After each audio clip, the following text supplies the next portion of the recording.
Bonjour à toutes et à tous les amis, j'espère que vous allez bien, que vous êtes en paix, que vous continuez à vous concentrer sur ces choses importantes qui vont vous apporter de la joie, hein. C'est très important, il y a 2 lignes temporelles, celle de l'enfer et celle du paradis. Ce serait beaucoup plus facile pour moi de prendre des sujets d'actualité et commenter là-dessus, ça fait beaucoup plus de buzz, beaucoup plus de vues, ça intéresse beaucoup plus de gens. Mais c'est pas ça qui est essentiel, hein. Ce qui est essentiel, c'est de maintenir la lumière, de créer une ligne temporelle qui est correspondante à ce que l'on veut vraiment. Et donc, on est entré dans la ceinture photonique en 2012. On est rentré pleinement dans la ceinture photonique. C'est une zone de la galaxie où la lumière est accentuée. Donc, c'est vraiment une opportunité, un portail. Ceux qui ne choisissent pas l'ascension devront attendre 26 000 ans pour revenir dans le prochain portail de cette ceinture photonique.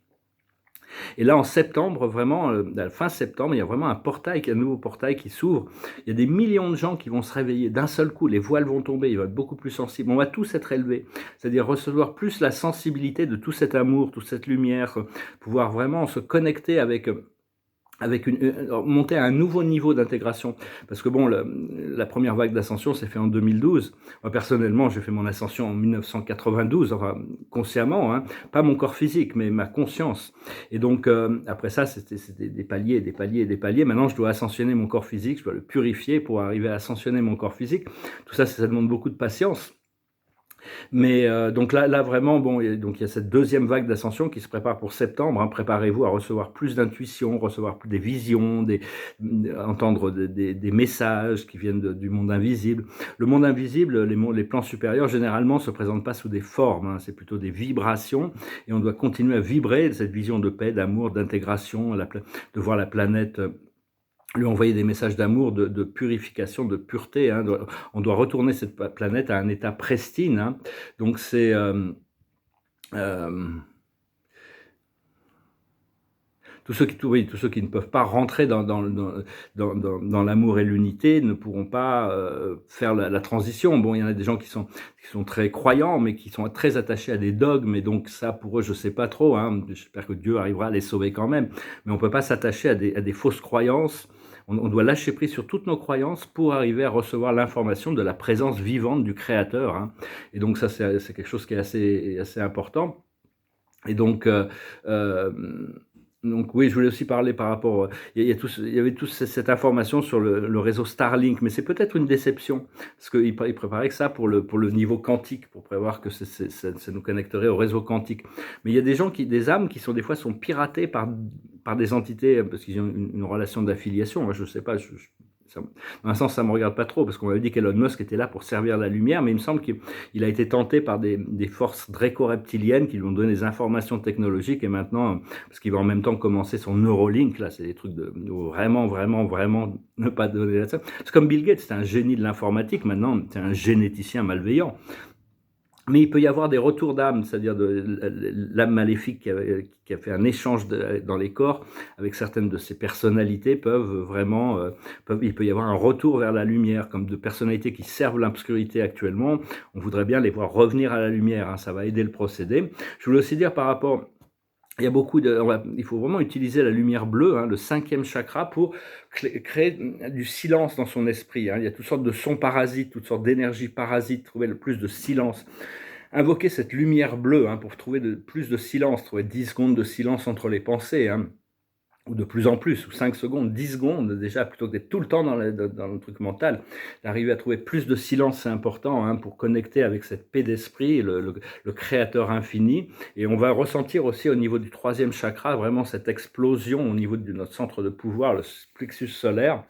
Et donc c'est plus important de se connecter sur notre transformation interne que de rester dans cette matrice, hein. La matrice, elle va continuer à rester polarisée, bien que bon, il y a toute cette libération qui arrive quand même, on doit pouvoir en être conscient, mais aux États-Unis, ils ont un Donald Trump quand même qui s'oppose à l'État profond, et nous en France, je disais qu'on n'en a pas, mais nous on a un Vlad, hein, quand même, qui est là, et qui s'oppose quand même à cette oligarcho-plutocratie européenne, parce que ils savent très bien, enfin, je veux dire, tous ceux qui luttent contre ces forces négatives, disons, que les peuples ne sont pas vraiment pas responsables. Il y a des peuples endormis, mais ils ne sont pas vraiment responsables, c'est pas ce qu'ils veulent. Et donc, c'est juste que ça a été, tous ces États ont été piratés par des forces sombre, obscur, hein. Donc voilà, c'est de continuer à travailler de l'intérieur, dans la paix, l'amour, la lumière, et vous recevrez la guidance par rapport à ce que vous devez faire. Moi, c'est comme ça que je le vois. On va aussi pouvoir utiliser beaucoup plus notre corps astral pour voyager. Corps astral, c'est un moyen c'est un corps de transition entre le monde matériel et le monde plus spirituel, jusqu'au moment où le corps astral peut s'aligner avec notre âme, elle peut fusionner avec notre âme. Et à ce moment-là, c'est l'ascension qui se passe, la fusion de l'âme et du corps astral. Mais enfin bon, de plus en plus, on va pouvoir commencer à ouvrir le troisième œil. Vous allez sentir à partir de cette... Dès maintenant, il y a le grand portail qui est ouvert, hein, déjà, mais avec le 9-9, le 10-10, le 11-11, le 12-12 et le solstice, là, toute l'année, même après, ça va continuer à s'accélérer, s'accentuer. Et donc, on doit vraiment éliminer toute cette pollution sonore. Bon, dans le monde aussi, il y a énormément de pollution sonore. Plus on est sensible, plus ça devient désagréable. Mais enfin, il faut faire avec, hein, de toute manière. Mais déjà, éliminer la pollution intérieure. Et donc, aussi prendre conscience que toutes ces figures publiques qui servent un agenda sombre, il faut comprendre qu'ils ont un rôle qui est très très difficile parce qu'ils sont encore plus éloignés de la source que nous. Nous, on est éloignés de la source, mais on travaille pour y revenir, alors que eux, ils vont devoir faire face à leur monde intérieur, hein, tôt ou tard, et donc ils vont devoir faire face à des choses extrêmement sombres. Donc il faut continuer à cultiver la lumière, ne pas accepter l'inacceptable, mais il faut éviter il faut essayer de trouver une manière de rester au-delà du conflit, hein, disons, parce que il y a beaucoup des choses les apparences peuvent être trompeuses actuellement, et donc, tout le monde souffre à l'intérieur jusqu'au moment où on arrive à adresser nos ombres, adresser ces choses. Et il y a des gens qui ont créé des karmas, parce que tous les karmas, c'est quelque chose, c'est la loi de cause à effet. Mais tous nos karmas des vies passées ont été effacés, pardonnés. La seule chose qu'on a besoin de gérer, c'est toutes les énergies qu'on a créées inconsciemment depuis notre naissance. On doit les ramener en équilibre.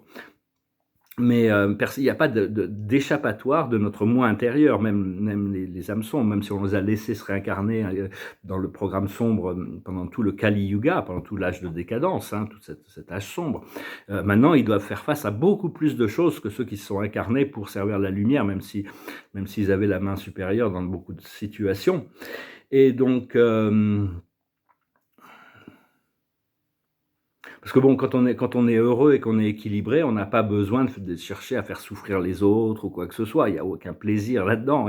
On cherche justement à éviter les souffrances personnelles, et on essaye de guérir, d'équilibrer, d'offrir des solutions pour que les autres puissent trouver leur point d'équilibre, arriver à pardonner aussi. Le Christ nous a appris à pardonner, parce que tout le karma, c'est des violations des codes universels, de la loi d'univers, hein. Et tout le monde a transgresser cette loi, on la connaît même pas, donc quand on est inconscient, on transgresse forcément la loi.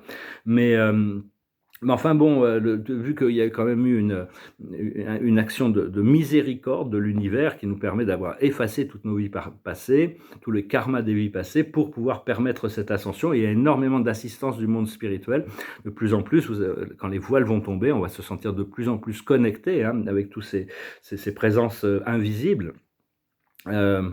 Parce que bon, personne ne sait ce qui va se passer dans 10 minutes en réalité. Ils font tous des projections parce qu'ils savent que c'est ce que l'on projette qui va se réaliser. Donc ils projettent des peurs dans le futur, ils projettent des catastrophes. Et s'il y a suffisamment de gens qui les croient, on arrive à les manifester. Donc c'est important de projeter de la lumière, projeter une ligne temporelle paradisiaque de grâce, d'amour, de guérison, de créativité, de passion. C'est beaucoup plus important, hein, de surveiller ses pensées. Parce que dès qu'il y a une pensée négative, si on arrive à la transmuter en positif, on fait quelque chose de beaucoup plus important que ce que l'on peut penser, parce que ça a des conséquences universelles.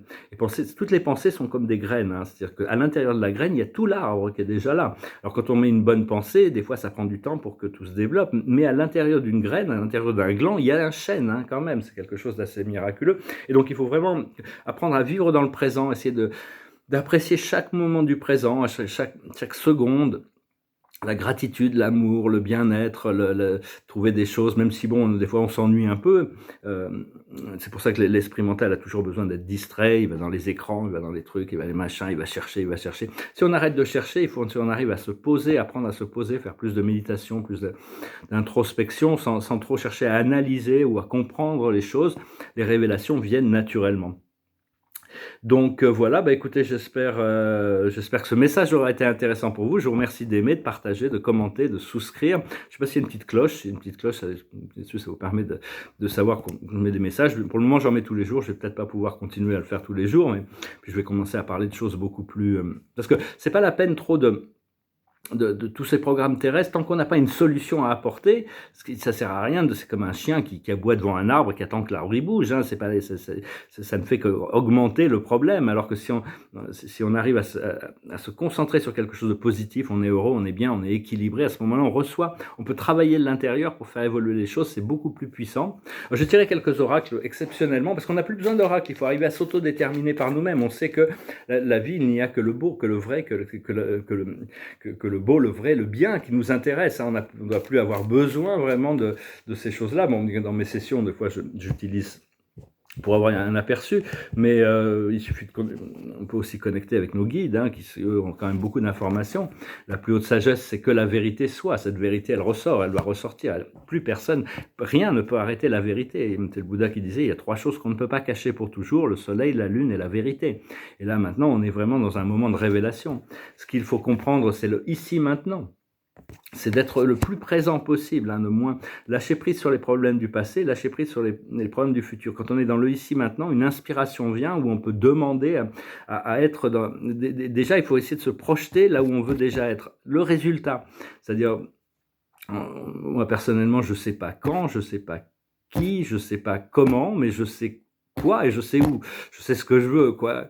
Arriver à partir de là, ça permet, l'univers va trouver le comment, va trouver le qui, va trouver le au bon moment, hein, dans le timing. Et donc, ce qu'il faut faire, c'est continuer à construire ces fondations solides. Ces fondations solides, c'est la connexion à notre source, notre cœur, notre créateur. Continuer à invoquer la présence de la source, invoquer cette lumière, continuer à la faire briller. Et l'aboutissant, c'est la co-création. On va commencer à co-créer collectivement. Toutes nos pensées sont créatives. À partir du moment où il y a une émotion qui rentre dans le procédé mental, il y a une création qui se donc on co-crée positivement, hein, de toute manière, on crée un futur. Dans le présent, on peut créer des visions, mais il faut vraiment pas se laisser distraire par les peurs, les doutes, tout ça. Hein. C'est vraiment très important de croire, comme Samsu qui disait, il n'y a qu'une seule chose à avoir peur, c'est la peur elle-même. Ce qui est peut-être plus facile à faire qu'à dire, mais éviter les doutes, au plus on se concentre sur cette réalité. C'est un exemple symbolique qui avait été, si Moïse avait eu un instant de doute que Dieu n'allait pas ouvrir la mer devant lui, ça ne se serait pas passé, mais il était certain à 100%, il n'avait aucun doute. La foi, c'est comme si elle a la taille d'une graine de moutarde, on peut déplacer des montagnes, hein, c'est quelque chose de très puissant, le pouvoir de la création. Donc voilà, écoutez, je vous remercie, je vous salue. Je vais chanter une chanson, je vais prendre une chanson au hasard. Une feuille au hasard, et puis il y a une chanson anglaise d'un côté et une chanson française de l'autre. Je me dis, je vais chanter, c'est en français ici, c'est une chanson ancienne qui s'appelle Mon ami la rose. On est bien peu de choses, c'est mon ami la rose qui l'a dit ce matin. À l'aurore je suis né, baptisé de rosée, je me suis épanouie, heureuse et amoureuse, au rayon du soleil, je me suis fermée la nuit, je me suis réveillée vieille. Pourtant j'étais très belle, oui j'étais la plus belle des fleurs de ton jardin. On est bien peu de choses, c'est mon ami la rose qui l'a dit ce matin. Vois le Dieu qui m'a faite, me fait courber la tête, et je sens que je tombe, et je sens que je tombe, mon cœur est presque nu, j'ai le pied dans la tombe, déjà je ne suis plus. Tu m'admirais hier, et je serai poussière pour toujours demain. On est bien peu de choses, c'est mon ami la rose qu'il a dit ce matin. La lune cette nuit a veillé mon ami, moi en rêve je l'ai vue, éblouissante et nue, son âme qui dansait bien au-delà des nues et qui me souriait. Crois celui qui peut croire, moi j'ai besoin d'espoir, sinon je ne suis rien. Ou bien si peu de choses, c'est mon ami la rose qui l'a dit hier matin. L'espoir, on a besoin d'espoir, de toute manière. Et la rose, ça représente la plus haute fréquence, c'est la fleur qui représente, avec toutes ses épines, ça représente l'expérience de la vie dans le monde physique. Et donc cette galaxie, toute notre galaxie va devenir la galaxie de la rose d'or, et tout sera doré. Et donc les épines de la vie, c'est un petit peu les obstacles de la vie. On doit les enlever petit à petit, on doit faire face pour arriver à cette beauté, cette rose, comme Descartes disait, on doit pouvoir se mettre d'accord sur le fait qu'une rose est belle. Les gens qui ne peuvent pas accepter qu'une rose est belle ne sont pas dans la norme des choses. Donc voilà, écoutez, je venais vous saluer, je vous remercie pour tout, je vous souhaite une excellente journée. Salat.